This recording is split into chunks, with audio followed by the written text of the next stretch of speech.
Aujourd'hui, un sujet qui va vous bluffer, la réplication de l'ADN et comment on l'utilise pour des trucs incroyables comme le test PCR. L'ADN, le livre de vie et sa duplication. Imaginez l'ADN comme le livre de recettes de la vie, le mode d'emploi de chacune de vos cellules.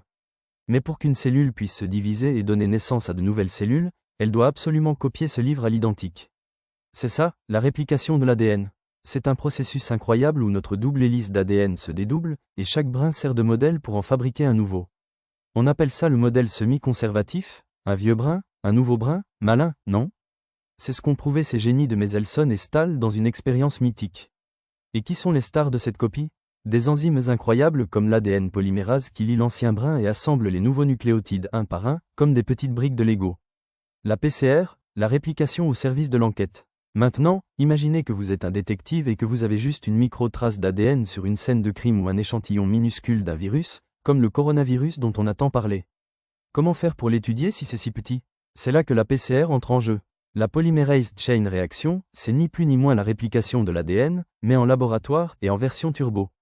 C'est une technique super puissante qui va amplifier, c'est-à-dire multiplier, des millions de fois un tout petit fragment d'ADN en seulement quelques heures. C'est comme photocopier un passage d'un livre des millions de fois pour pouvoir l'analyser. Comment ça marche, ce truc de fou?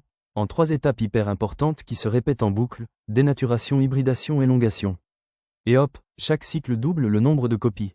Après 20 cycles, vous avez 1 million de copies, après 30 cycles, des milliards. De quoi analyser ce que vous voulez.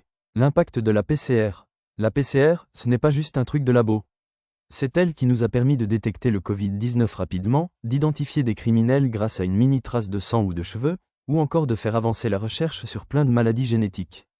C'est juste génial de voir comment les mécanismes naturels de nos cellules peuvent être détournés et utilisés pour la science et la médecine. Alors, la réplication de l'ADN et la PCR, c'est clair? J'espère que cette petite incursion dans le monde de la génétique vous a donné le virus de la science. À très bientôt pour de nouvelles aventures biologiques.